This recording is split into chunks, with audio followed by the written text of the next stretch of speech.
Let's take a look at the online businesses recently listed for sale by Empire Flippers in their weekly newsletter.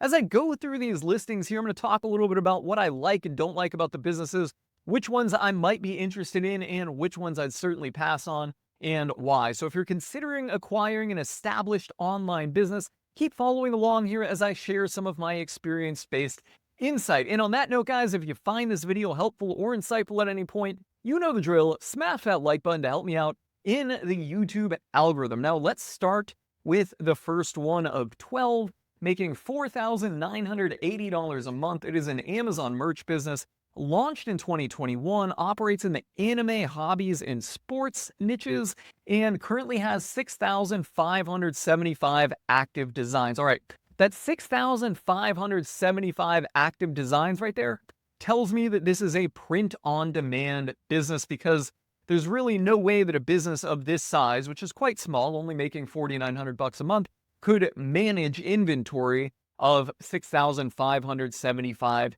active designs. At least I don't think they really could manage inventory. So it's very unlikely, most likely a print-on-demand business. And I like print-on-demand businesses because they're very easy to operate and they can be quite high margin. With a print-on-demand business, all you really have to do is focus on coming up with the designs and finding designs that will sell and getting them sold. So creating appealing designs for your audience, getting them up online, and you can create tons of them. So, right, you can almost take the mud at the wall approach, and you don't have any risk or cost behind that, and you only pay when an order comes in. So you get your revenue up front, and then the order gets sent off to and sent off automatically by API to a supplier or fulfillment center, and the shirt or whatever it is, whatever the merch is, in this case they just say apparel and accessories, whatever that is, gets printed up and sent out. So you get your revenue up front, and then you pay your supplier later. Most of the suppliers will also bill you when the order comes through. I like the business model. What I don't like here, though, is that this business seems to be dependent entirely on Amazon. They don't mention any other source of customers or anything that would imply there's another customer acquisition channel except for Amazon merch. And to me, that is just incredibly risky. This is platform risk, and platform risk is the most common type of risk that I see in online business models. This business is entirely dependent on Amazon. If the Amazon product algorithm or whatever changes, and it does change and probably changes daily, with major changes also not being uncommon, your product can go from getting a ton of exposure to just getting damn near zero overnight. And it is also subject to Amazon getting into that line of business and competing with you as well. We haven't seen it happen much in regards to custom design style businesses. We've seen it happen a lot with Amazon Basics, where Amazon, sees, okay, hey, these people are making a ton of money selling this product. We can sell for 2 pennies cheaper and slap our Amazon Basics logo on there and just clean up shop. We've seen that really happen, and that has impacted a lot of physical product sellers on Amazon. But Amazon could just as well get into selling custom designs like this, particularly if there's no brand associated with it. So yeah, any business that is subject to platform risk and does not have a diverse base of customer acquisition, I really stay away from and would certainly pass on. Next up, making $16,997 a month is an Amazon KDP business. So they're selling 650 books, and they've got 46,000 email subscribers. So KDP business is Kindle Digital Publishing. They're selling ebooks basically on Amazon. So like the other one, this business has that high platform risk. Also the Amazon platform that we see. The product is digital. So digital products, I like those businesses because they fundamentally have no cost of goods sold. Once the product is created, doesn't matter how many times over you sell it, you don't have any further cost of goods there. I like that. But I don't like that this business, like the other one, is also subject 100% to the Amazon platform.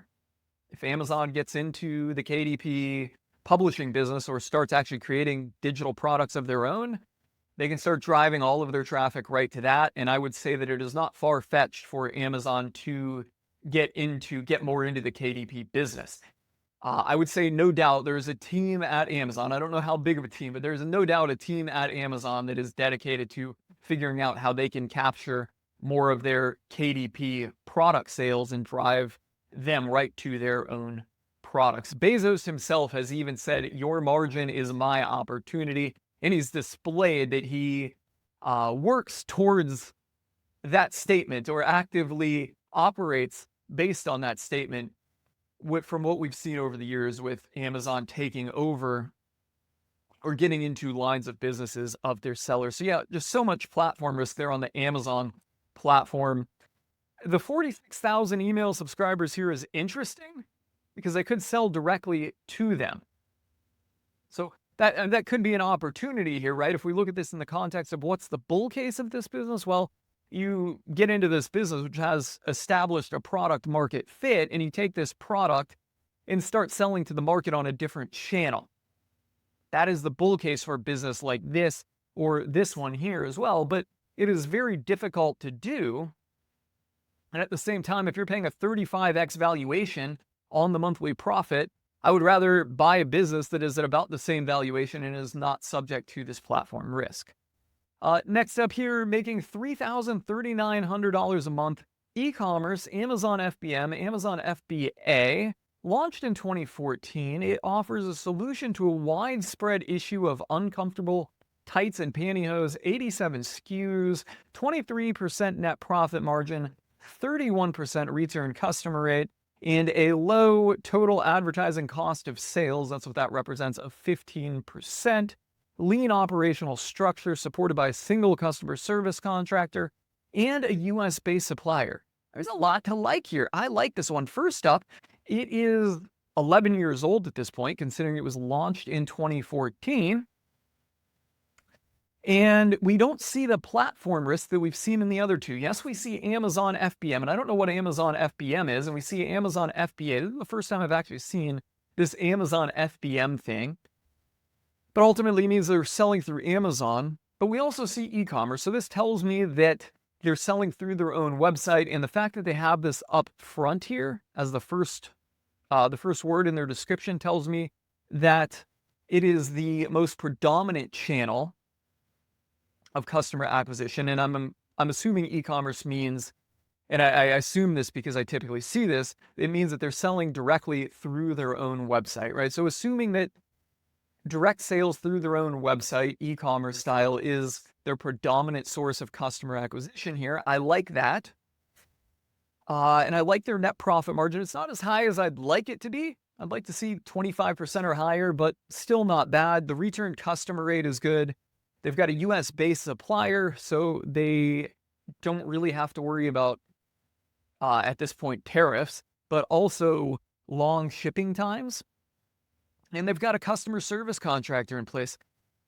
Seems to be a lot to like here. Oh, one other big thing, I really didn't call this out, but their product is based on offering a solution to a problem. It's not selling a product that is appealing to a trend or fad or desire, right? Whereas these two other businesses here are, like with this one up front here, like with the merch business, selling to trending designs, right? Or appealing designs. That's what they're selling, things that are catchy, right? And this one here is most likely selling to books that are trending. This one is solving a problem. I like products that solve a problem. So yeah, this one here has a lot to like. I think I'd be interested in listing 83,317.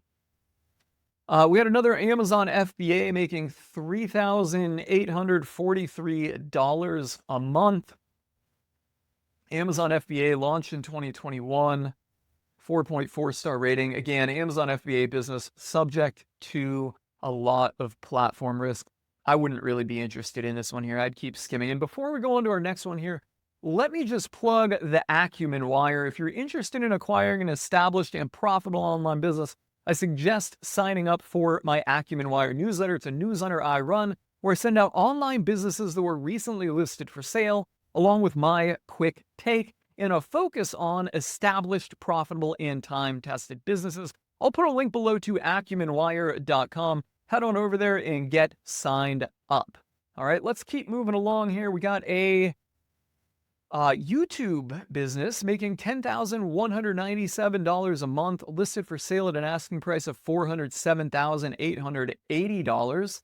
Created in 2022, has long form and short form video formats focused on international relations, politics, and historical topics. They say the channels have substantial audience, so there's multiple channels there. This one is really interesting. Now, first of all, it is a YouTube business, so it is subject to YouTube platform risk, or it's subject to the platform risk of entirely existing on YouTube. That said, I have seen YouTube businesses that stand the test of time seemingly quite better than SEO or content-driven businesses on a website. So I do like that. YouTube seems to be substantially engaging, and videos that do well on there seem to do quite well for years and years on end. But this one only being launched in 2022, November 2022, is 2.5 years old at this point.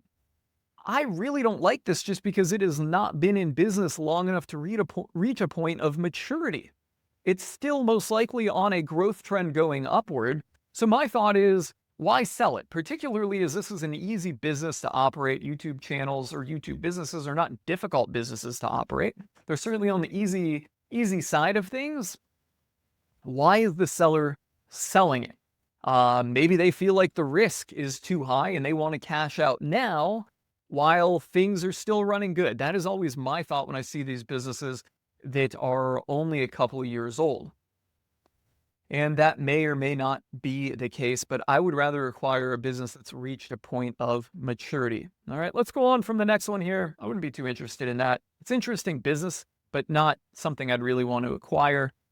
Another Amazon FBA business. We know I'm not a big fan of these. Launched in February 2020. Yeah, really not something I'd be interested in here just because it's FBA. I've really harped on that enough. And then we've got a drop shipping business making $4,392 a month.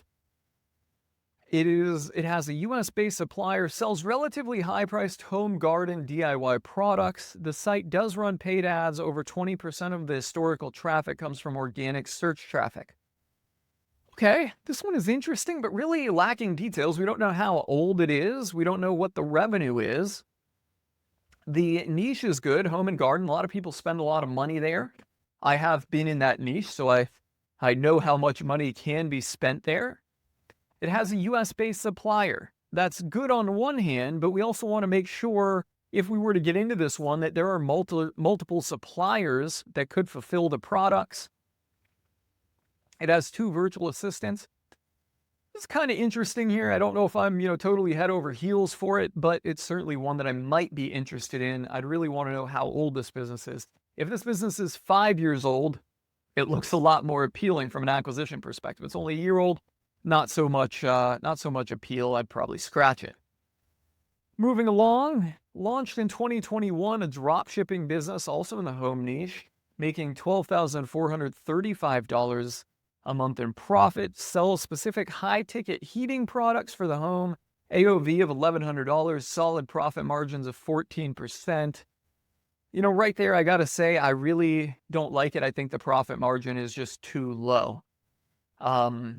For an e-commerce business, we could find e-commerce businesses that have higher profit margins at similar valuations, and I'd rather go that route, because when you have a higher profit margin, you just have more margin of stability, you have more margin of error, you have more room to grow in the actual business. This business is not very big, and it's only making a 14% profit margin. I'd skip over this one.